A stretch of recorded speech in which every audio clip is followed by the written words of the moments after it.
किसी ऑपरेशन के बाद या फिर प्रोलॉन्ग बेड टाइम के साथ, या फिर जो हमारे बुज़ुर्ग लोग होते हैं वो सीढ़ियाँ चलना या फिर किसी स्लोप पे या हाइट के ऊपर चढ़ना पड़े तो हमारे बुज़ुर्ग नहीं चल सकते। तो उनके लिए आज एक बहुत ही सिंपल वर्जिश बताएंगे जो करके कुछ दिन करके वो अपने इस मसले से बच सकते हैं।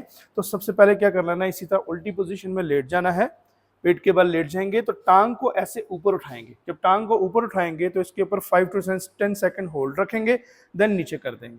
इसकी कोई तकरीबन 15 रेपिटेशन करेंगे एक टांग के ऊपर और फिर दूसरी टांग के ऊपर, जिससे आपके ये जो बैक एक्सटेंसर या बैक के जो आप जब ऊपर चढ़ रहे होते हैं तो बैक के जो मसल पुश करते हैं वो मजबूत होंगे। इसके साथ एक और एक्सरसाइज करनी है, आप सीधा लेट जाएं,